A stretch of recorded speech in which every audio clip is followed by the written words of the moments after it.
Hello అండి, welcome back to my channel tailoring vibes. ఈరోజు ఈ వీడియోలో ఎల్బో హ్యాండ్స్ బాక్స్ ప్లీటెడ్ మోడల్లో కటింగ్ అండ్ స్టిచ్చింగ్ చూపించబోతున్నానండి. ప్లీజ్ ఫ్రెండ్స్, వీడియో ఎక్కడ స్కిప్ చేయకుండా ఫస్ట్ నుంచి ఎండ్ వరకు పూర్తిగా చూడండి. ముందుగా ప్లీట్స్ పెట్టుకోవడం కోసం 5 ఇంచెస్ విడ్త్ అలాగే 36 ఇంచెస్ పొడవు ఉన్న క్లాత్లు అయితే 2 తీసుకున్నానండి 2 హ్యాండ్స్ కోసం. ఈ క్లాత్ ని ఒకవైపు ఫోల్డింగ్ స్టిచ్ అయితే చేసుకున్నానండి. 2 హ్యాండ్స్ కూడా అదే విధంగా ఫోల్డింగ్ స్టిచ్ ఎల్బో హ్యాండ్స్ అయితే కట్ చేసుకున్నానండి. ఎల్బో హ్యాండ్స్ లైనింగ్ అలాగే మెయిన్ క్లాత్ కూడా కట్ చేసుకున్నాను. హ్యాండ్ లైనింగ్కి వచ్చేసి ఇప్పుడు పై వైపున మనం ముందుగా స్టిచ్ చేసి పెట్టుకున్న క్లాత్ అయితే పెట్టుకున్నానండి.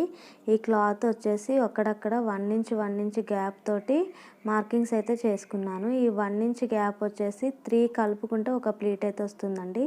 ఇప్పుడు 1 ఇంచ్ గ్యాప్ తోటి మనం ముందుగా మార్కింగ్స్ అయితే పెట్టుకున్నాం కదా, ఆ మార్కింగ్స్లోవి 3 కలుపుకున్నట్లయితే ఒక ప్లీట్ వస్తుందండి.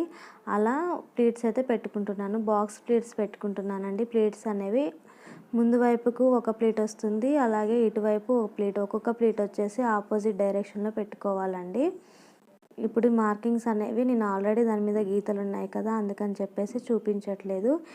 ఈ గీతలు వచ్చేసి ఒక్కొక్క దానికి 1 ఇంచ్ గ్యాప్ అయితే ఉందండి. ఇలా ఈ మార్కింగ్స్ని పెట్టుకుంటూ ఆపోజిట్ డైరెక్షన్లో అటువైపుకి ఇటువైపుకి ఆపోజిట్లో ఉండే విధంగా బాక్స్ ప్లీట్స్ అయితే స్టిచ్ చేసుకుంటున్నాను. హ్యాండ్స్ కాబట్టి 1 ఇంచ్ మాత్రమే ఉండాలండి ఈ ప్లీట్ విడ్త్ వచ్చేసి. ఇలా వీడియోలో చూపించే విధంగా హ్యాండ్స్ అయితే స్టిచ్చింగ్ అయితే చేసుకుంటున్నానండి. దీనిపైన మెయిన్ క్లాత్ ఎలా స్టిచ్ చేసుకోవాలో చూపిస్తానండి. వీడియోని ఎక్కడ స్కిప్ చేయకండి. ఈ వీడియో మీకు నచ్చినట్లయితే లైక్ చేయండి, మీ ఫ్రెండ్స్ అండ్ ఫ్యామిలీకి షేర్ చేయండి. నా ఛానల్ మీకు యూస్ఫుల్ అనుకుంటే సబ్స్క్రైబ్ చేసుకోండి. ఇప్పుడు ఈ ప్లీట్స్ పై వైపు నుంచి మెయిన్ క్లాత్ అయితే వేసుకుంటున్నానండి. ఇలా పైన వైపు వేసుకొని ఒక స్టిచ్ అయితే వేసుకున్నాను. స్టిచ్చింగ్ వేసుకున్న తర్వాత పై వైపు నుంచి మళ్ళీ స్టిచ్ అయితే వేసుకుంటున్నానండి లైనింగ్ పైన. ఇలా స్టిచ్చింగ్ వేసుకొని రివర్స్ తిప్పుకోవాలండి. తిప్పుకున్నట్లయితే ఈ మన ఫోల్డింగ్స్ అనేవి బయటికి కనిపించకుండా, ఖర్చులు కనిపించకుండా నీట్గా ఉంటుంది. ఇప్పుడు పై వైపు నుంచి స్టిచ్చింగ్ వేసుకోవాలి. ప్లీట్స్ పక్క నుంచి ఒక స్టిచ్చింగ్ అయితే వేసుకుంటున్నానండి. ఇలా ఒక స్టిచ్ వేసుకున్న తర్వాత డబుల్ స్టిచ్ కూడా వేసుకుంటే చూడడానికి చాలా నీట్గా కనిపిస్తుంది. అలాగే ఇప్పుడు లైనింగ్ మొత్తం అటాచ్ చేసుకుంటున్నాను హ్యాండ్కి. ఇలా అటాచ్ చేసుకున్న తర్వాత ఎక్స్ట్రా ఉన్న క్లాత్ అయితే కట్ చేసుకుంటున్నానండి.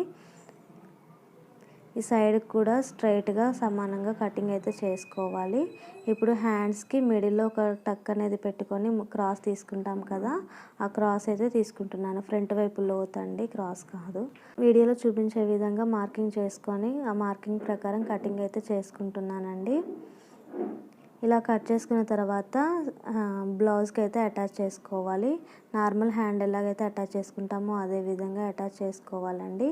సైడ్ స్టిచెస్ అనేవి చూపిస్తాను స్ట్రైట్గా ఎలా వేసుకోవాలి అని చెప్పేసి. హ్యాండ్ ఆల్మోస్ట్ అందరికీ స్టిచ్చింగ్ తెలుసు కాబట్టి అంత పర్ఫెక్ట్గా అయితే చూపించలేదు. నార్మల్ హ్యాండ్ ఎలాగైతే స్టిచ్ చేసుకుంటామో అదే విధంగా హ్యాండ్ని డబుల్ ఫోల్డింగ్ వేసుకొని మెజర్మెంట్ కానీ వాళ్ళు ఇచ్చిన బ్లౌజ్తో కానీ మనం స్టిచ్చింగ్ ప్లీట్స్ ఎక్కడి నుంచి స్టార్ట్ చేసామో అక్కడ హ్యాండ్ లూజ్ పెట్టుకోవాలండి. అలాగే నార్మల్ హ్యాండ్ స్టిచ్చింగ్ వేసుకుంటాం కదా, అదేవిధంగా స్టిచ్చింగ్ అయితే వేసుకోవడమే. హ్యాండ్ లూజ్ మాత్రం ప్లీట్స్ ఎక్కడి నుంచి స్టార్ట్ అయ్యో అక్కడ హ్యాండ్ లూజ్ పెట్టుకోవాలండి.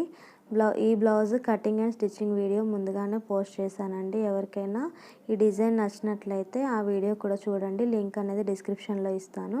మీకు ఈ వీడియో నచ్చినట్లయితే ఖచ్చితంగా లైక్ అయితే చేయండి. మీరు లైక్ చేయడం వల్ల నాకు ఎంతో యూస్ఫుల్గా ఉంటుంది.